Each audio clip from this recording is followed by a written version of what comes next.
साईं, मेरे साईं, साईं बाबा। मेरे साईं, मेरा विश्वास।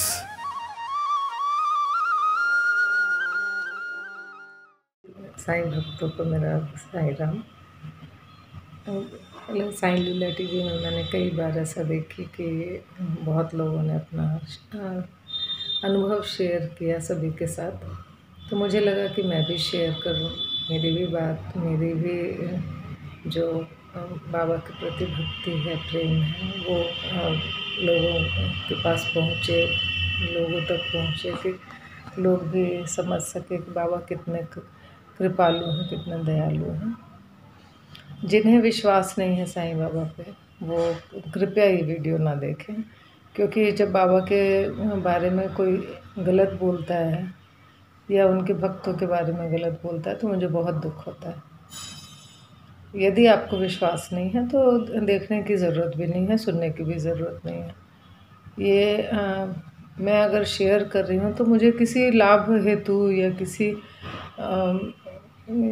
किसी प्रसिद्धि है तो ये इसलिए मैं शेयर नहीं कर रही। मैं शेयर कर रही हूँ क्योंकि ये मेरी भावना है और इसका साक्षी प्रभु के अलावा कोई नहीं है। तो यदि विश्वास है आपको तो मेरी बात मानिए, नहीं विश्वास है तो प्लीज़ इग्नोर कर दीजिए। इसके लिए मैं आपको या किसी को ये फोर्स नहीं कर सकती कि आप, मैंने जो कही हूँ वो गलत है कि सही है। ये मेरी भावना है, मैंने जो अनुभव किया बाबा के साथ वही मैं शेयर कर रही हूँ आप लोगों के साथ। तो बात 2008 की है, जब मैं प्रेग्नेंट थी, मेरा छोटा बेटा होने वाला था। तो from the first month doctor ने बोल दिए थे कि आपको थ्रू आउट 9 मंथ्स आपको इसमें रहना पड़ेगा, बेड रेस्ट पे। कुछ कॉम्प्लिकेशंस आ गई थी। तो वैसे मैं दिन रात मतलब टीवी देखना घर में एक ही बेड पर, कभी इस रूम में कभी उस रूम में, हम लोग जॉइंट फैमिली में थे। तो इधर जब 5वां या 6वां महीना जब हुआ तो मुझे बहुत गलत गलत सपने आने शुरू हुए। बहुत लगे कि जैसे सिर्फ ऐसे लगे कि कुछ मेरे ऊपर साया टाइप का घूम रहा है। नींद में, सपने में ऐसा लगता था, इसमें नहीं लगता था कि कोई कुछ घूम रहा है। और अचानक मेरे शरीर में प्रवेश कर गया और मैं ज़ोर ज़ोर से 3-4 बजे चिल्ला चिल्ला के रोना शुरू कर देती थी। घर में सब लोग उठ के आ जाते थे, क्या हो गया क्या हो गया। तो रो रो के मैं बताती थी, डरी हुई भी रहती थी, बिल्कुल काँपते रहती थी। मेरे हस्बैंड मेरे साथ उस समय नहीं रहते थे, वो रांची में रहते थे अपनी दीदी के पास। तो मेरी ननद ने ये सारी बातें जानकर, मेरी ननद ने एक कैलेंडर बाबा का भेजी। वो बाबा का मेरे पास आने का, मुझे भक्ति में डालने का पहला अवसर था। बाबा मेरे वो रांची के बस से बाबा का फ़ोटो भिजवाएं मेरे लिए, जो कैलेंडर था। चूँकि कैलेंडर था मेरे पास, कहीं दीवार में ये नहीं था, तो मैंने अलमारी में उस कैलेंडर को पेस्ट कर दिया। और पता नहीं क्या, मैं आस्था तो था नहीं, बाबा को कभी जानी भी नहीं थी। जानती थी साईं बाबा हैं, और चूँकि मेरी ननद भेजी हैं तो मुझे लगता था कि भेजी हैं बाबा का, बहुत आस्था से भेजी है, तो मैं प्रणाम उनको करती थी। तो ऐसा होता था कि मैं जब बेड से उठूं, चाहे कहीं मतलब 5 मिनट के लिए ही उठती थी, तो या तो वॉशरूम जा रही हूँ या फिर बाहर मेरा मन नहीं ये हो रहा है, तो मैं थोड़ा सा उठती थी। तो जब उठती थी तो मैं बाबा को प्रणाम करती थी, उनके चरण छू के ही मतलब जाना रूम से बाहर, और चरण छू के ही रूम से बाहर अंदर रूम में आना। यही मेरा मतलब 3 महीने का, यही 3 महीने का लगभग यही रूटीन रहा। एक रात क्या हुआ कि मेरे हस्बैंड उस समय बस से आते थे। हम लोगों के पास कार थी, लेकिन फिर भी वो बस से आते थे, क्योंकि वहाँ से आने के समय रात का एक वॉल्वो बस चलती थी। तो उन्होंने फ़ोन किया 10 बजे कि मैं आ रहा हूँ, 2-2:30 बजे आ जाऊँगा, गेट खुलवा देना। मैंने क्या की कि मैंने किसी को बताई नहीं थी, भूल गई, भूलवश या जाने के आलसवश मैंने किसी को बताई नहीं घर पे कि वो आ रहे हैं। और जब 2:30 बजे 2:15 के करीब मुझे फ़ोन आया कि मैं आ गया हूँ, गेट खोल दो। उन्होंने कहा गेट खोल दो, और मैं उठी और वैसे ही प्रणाम करके मैं चली गई, रात में बाहर निकल गई। जब मैं अपने गेट के पास गई, ताला खोल गई, ताला खोलते समय मुझे एहसास हुआ कि मैंने किसी को बुलाई नहीं और 2:30 बज रहा है, और थोड़ा सा मुझे अंदर से अच्छा फील नहीं हुआ। मुझे लगा जैसे थोड़ा सा सिहरन होता है ना, वैसे मुझे सिहरन हुआ। फिर मैंने गेट खोली तो मेरा मार्केट है, मेरे घर के लगा हुआ, मेरे बाउंड्री में मार्केट है पूरा। तो देखी कि जो साइड वाला दुकान है उसमें एक बूढ़े बाबा बैठे हुए हैं। अब वो बाबा बैठे हुए हैं, बाबा को मेरी दृष्टि बाबा पे, बाबा की दृष्टि मेरे पे। बाबा वैसे टोपी जैसे बांधते हैं, वैसे ही ऑरेंज कलर का हरा हल्का भगवा जैसे वो बांधे हुए थे बाबा, और कुर्ता भी वैसे ही पहने हुए थे, और लुंगी टाइप का कुछ पहने हुए थे, ऑरेंज ही, सब भगवा में ही था। और एक झोली थी उनके पास।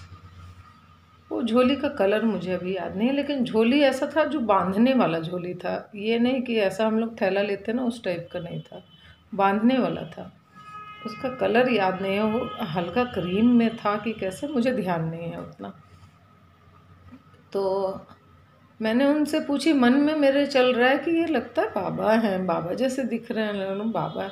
और इतना फेस में चमक, इतना करीने से दाढ़ी बनी हुई उनकी, लगे कि जैसे लाइट आ रहा था उनके चेहरे से, चमक। फेशियल कराते ना हम लोग कभी कभी, तैयार होते तो उतना चमक, वैसा चमक आ रहा था। तो मैं मन में चल रहा है कि लगता है ये बाबा जैसे दिख रहे, बाबा जैसे लग रहे। और मेरा जबान अलग, मतलब मेरा दिल का जो फीलिंग है वो मेरा ज़बान साथ नहीं दे रहा था। मैं बोली आप यहाँ क्या कर रहे हैं इतनी रात को? तो उन्होंने बोले कि कुछ नहीं कर रहा हूँ। तो मैं बोली तो आपके हाथ में क्या दिखाइए? तो उन्होंने दोनों हाथ ऐसे खाली करके दिखाए मुझे कि देखो मेरे हाथ में तो कुछ नहीं है। तो मैंने बोली तो आप इतनी रात में क्यों घूम रहे हैं बाबा? तो बोले कि मैं तो ऐसे ही टहलता हूँ। तो मैंने बोली कि आपके कितने बच्चे हैं? आपके बच्चे नहीं हैं? तो बोले कि नहीं मेरे तो बहुत सारे बच्चे हैं। तो मैंने बोली कि आप गया में ही रहते हो? तो बोले कि नहीं 13 साल हो गया, 13 साल से मैं आया हूँ यहाँ पर। तो ये सब मैं बातें कर रही हूँ, मन में अंदर चल रहा है ये तो बाबा है, ये तो बाबा है। फिर इनसे बात कर रही हूँ, पता नहीं क्या क्या मैंने और सवाल पूछी, इतने सवाल तो मुझे याद हैं और बाकी सवाल याद नहीं है, लेकिन मन ही मन लग रहा था कि ये बाबा है। फिर क्या हुआ कि अचानक मेरी नज़र मतलब इस तरफ से हट के इधर गई, तो मैंने देखी कि मेरे हस्बैंड उधर से चले आ रहे हैं, और बाबा यहाँ से खड़े होकर, तो झुके हुए थे, वो उठकर खड़े हुए, और खड़े होके एक बड़ा सा पेड़ था हम लोगों के बाउंड्री वॉल में पेड़ था। तो वहाँ पर पेड़ के इस साइड में मेरे हस्बैंड और इस साइड में, दूसरे साइड में बाबा जाते हुए। और मतलब मैंने बाबा को देखी और हस्बैंड को देखी, हस्बैंड को देख के फिर बाबा को जब देखी तो बाबा वहाँ नहीं थे, बाबा वहाँ नहीं थे। मैं आश्चर्य में हूँ, मुझे लग रहा है मेरे को न हंस रही हूँ, न रो रही हूँ, न कुछ बोल पा रही हूँ, क्या करूँ। ये बाबा थे, बाबा चले गए मेरे पास से। बाबा आए मेरे द्वार पे, और मैंने बाबा पे प्रश्न चिन्ह लगाए कि आप यहाँ क्या कर रहे हैं, आपके हाथ में क्या है, मैं कितनी पापी हूँ, इस टाइप से मेरे अंदर फीलिंग आना चालू हो गया। मेरे हस्बैंड आए, मैंने बोली कि तुमने बाबा को देखे? तो बोले कि नहीं यहाँ तो कोई नहीं है। मैं बोले कि तुमको देखी और यहीं पर है बाबा, यहीं से मतलब ये हो गया। तो वो बोले कि तुमको भ्रम नहीं हो रहा ना? मैं बोली नहीं, मैंने बात की हूँ, अच्छे से बात की हूँ, 1 to 1 जैसे तुमसे बात कर रही हूँ वैसे मैंने बाबा से बात की हूँ। तो बोले कि बोले कि अच्छा अच्छा चलो चलो, इतनी रात में तुम क्यों बाहर निकल गई थी? ऐसे बोल के वो मेरे साथ साथ में अंदर चले गए। 1 महीना भी नहीं हुआ, 1 महीना भी नहीं हुआ कि वो जो पेड़ था हम लोगों का, बहुत विशाल पेड़ था और उसमें लाल लाल फूल खिला करते थे, जो गर्मियों में खिलते हैं फूल। वो पेड़ अचानक एकदम सूख गया, अचानक सूख गया। और उसके बाद मेरे बेटे का एकदम नॉर्मल डिलीवरी हुआ, बच्चा भी अच्छा, हाँ, बहुत उसका नाम मैंने राघव नारायण रखी। वो भी भगवान की लीला है कैसे मैंने नाम रख ली, क्योंकि अभी के टाइम में ऐसा नाम कोई रखता नहीं है। मेरी ज़बान से ऐसे निकल गया कि राघव नारायण रख देते हैं, तो वो रखा गया नाम। तो वो भी प्रभु की लीला है। लेकिन आज मैं किसी को कहती हूँ कि बाबा ने मेरी रक्षा करने के लिए उस दिन आए मेरे पास, रात में आए, मेरी रक्षा की है बाबा ने। और मेरी जो बला थी वो उस पेड़ पर चली गई, जो मेरे ऊपर बला आने वाली थी वो बाबा ने हर ली है। अब ये बात अगर मैं किसी को बताती तो सब लगेगा अरे ऐसे ही बोल रही है, लेकिन ये नहीं है, ऐसा नहीं है। ये मेरा अनुभव है बाबा के साथ। ये अनुभव, मैं तो कुछ नहीं करती थी, बाबा का पूजा तक नहीं की कभी मैंने, लेकिन बाबा ने इतना मुझे सामने प्रकट हो गए, मेरे जैसे व्यक्ति के लिए वो प्रकट हो गए मेरा ख्याल रखने के लिए। तो बाबा की तो बाबा की महिमा कोई नहीं बता सकता। एक और घटना है, मेरा वही बेटा जब 1-1.5 साल का हुआ तो ऐसा हुआ कि राघव को वो दूध वाले आते थे, उन्होंने एक टॉफ़ी दे दी, टॉफ़ी उसका अटक गया गले में। अब वो पूरी तरह से आधा घंटा हम लोग प्रयास में थे, आधा के 15 मिनट प्रयास में थे कि वो निकल जाए, लेकिन वो आँख वगैरह एकदम उसका वाइट होने लगा, उलटने लगा था, पूरा नीला, मुंह से झाग वगैरह सब आने लगा। हम लोग डर गए थे बिल्कुल। मेरे जेठ उसको गोदी पे लेकर बाइक में लेकर निकले, मैं पीछे से दूसरे के साथ बाइक में निकली। यही मोड़ पर ही डॉक्टर थे। मैं बाबू को देख रही थी, बाबू ऐसे ऐसे कर रहा था, तो मुझे लग रहा था कि मेरे बाबू को क्या हो गया बाबा, क्या हो गया, क्या हो गया। अचानक मेरा नज़र गया, बाबा का मंदिर है मोड़ पर ही मेरे घर के आगे, वहाँ सिर्फ गुंबद पे नज़र गया, पता नहीं कैसे। मैं उस गुंबद को देखी और मैं बोली बाबा मेरे बाबू को देखो क्या हो गया। उसके बाद मैंने बाबा का गुंबद के बाद ऐसे प्रार्थना करके जैसे ही नीचे देखी तो मेरा बेटा जो ऐसे ऐसे कर रहा था तो वो शांत होकर पीठ में सो गया था। तो मैंने पूछी पास में बाइक करवा के कि क्या हुआ, सांस ले रहा है ना वो? तो उन्होंने बोले कि नहीं सांस ले रहा है, वो ठीक है। ऐसी ऐसी घटनाएं हैं जो आदमी सोच नहीं सकता कि ये हुआ क्या, लेकिन होता है। मेरा आस्था भी नहीं था बाबा पे, अब मैं बहुत आस्था में हूँ बाबा के, लेकिन उस समय मेरा आस्था नहीं था, मैं बाबा को जानती भी नहीं थी, तब मेरे बाबा इतना ये किए। मैं बाबा से कुछ नहीं मांगती हूँ, बाबा सब समझते हैं, वो उनको कुछ बताने की आवश्यकता नहीं है, कुछ मांगने की आवश्यकता। मुझे भक्ति दे, मैं उनके चरणों में सेवा कर सकूं, जितनी हो सके उतनी सेवा कर सकूं, यही मेरा बाबा से प्रार्थना है। और सबके प्रति बाबा का वही जुड़ाव है, चाहे आप अमीर हों गरीब हों जैसे भी हो, बाबा सबके हैं। कोई बोलता है हिंदू हैं बाबा, कोई बोलता है मुस्लिम हैं, ऐसे है वैसे, कुछ नहीं। बाबा प्रेम और श्रद्धा के भूखे हैं। आप किसी भी धर्म के हों, बाबा को आप मानिएगा, बाबा आपके साथ है। अभी कलयुग में जो भगवान, तो मैं सारे भगवान को मानती हूँ, ऐसा नहीं कि नहीं मानती, लेकिन कलयुग में आपको आसानी से जो अवेलेबल है ना वो बाबा ही है। बाबा आपको डायरेक्ट कनेक्शन कर देते हैं, आप जो सोचेंगे दिमाग में बाबा कनेक्शन कर देते हैं। वो ये नहीं कि मैं अब कहने लगूँ मुझे राजा बना दीजिए, मुझे ये कर दीजिए, वो सब आपके प्रारब्ध पर है, लेकिन बाबा की महिमा सर्वोपरि है। ओम साई राम।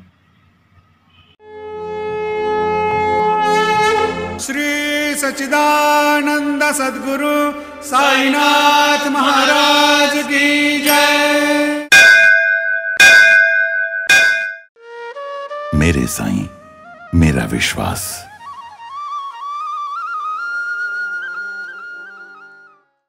ओम साई राम। साई लीला टीवी के साई भक्ति परिवार में आपका स्वागत है। साई लीला टीवी के माध्यम से साई भक्ति की यह गंगा यूं ही निरंतर बहती रहेगी और साई भक्ति का यह अटूट सिलसिला हर दिन जारी रहेगा। भक्ति मनोरंजन से भरपूर नित्य नए कार्यक्रमों के साथ साई लीला टीवी ने की है एक नई पहल। अब हमारे सद्गुरु श्री साईनाथ विराजमान होंगे हर घर में और हर साई भक्त कहेगा हर हर साईं, घर घर साईं। अब आप घर बैठे ही भाग ले सकते हैं श्री साई सगुन उपासना में, यानी कि साई की उपासना में, और लीन हो सकते हैं श्री साईं के चरणों में, जिसमें दिन भर चारों आरतियों के साथ चरणी ठेविला माथा घेऊनी पंचारती करू बाबांची आरती। अति साई बाबा सौख्यदातार जेवा ओवाळू आरती माझ्या सद्गुरुनाथा माझ्या साईनाथा। हर दिन शुरुआत होगी श्री साईं अभिषेक पूजा और हर गुरुवार श्री साईं सत्यव्रत कथा घर बैठे हो जाएगी साईं मंदिर के पुजारी श्री प्रमोद मेढ़ी जी के साथ। इतना ही नहीं, साई मंत्रों के साथ श्री साईनाथ स्तवन मंजरी का पाठ भी होगा। इन सभी कार्यक्रमों का सीधा प्रसारण साईं लीला टीवी प्रातः 4 बजे से लेकर रात्रि 11 बजे तक किया जाएगा। आप दुनिया के किसी भी कोने में बैठे हों, साईं लीला टीवी के माध्यम से आप सभी पूजा विधि में लाइव कार्यक्रमों के माध्यम से सहभाग ले सकते हैं। श्री साई सगुन उपासना पूजा विधि के लिए जरूरत है श्री साईं की मंगल मूर्ति, श्री साईं सद्गुणोपासना पुस्तिका और पूजा सामग्री की। ये सामग्री आप तक न फायदा न नुकसान तौर पर आप तक पहुंचाने का साई लीला टीवी का मानस है, जिसमें श्री साई की प्राण प्रतिष्ठित मंगल मूर्ति के साथ श्री साई के वस्त्र, मुकुट और माला, शुद्ध पूजा सामग्री जैसे कि चंदन, अगरबत्ती, हल्दी, कुमकुम, अक्षत, इत्र इत्यादि आपको प्रदान की जाएगी। श्री साईं की मंगल मूर्ति साईं लीला टीवी के माध्यम से शिरडी में ही बनाई जा रही है। अभी आप स्क्रीन पर साईं मूर्ति के दर्शन कर रहे हैं। यही मूर्ति आपके लिए भेजी जाएगी।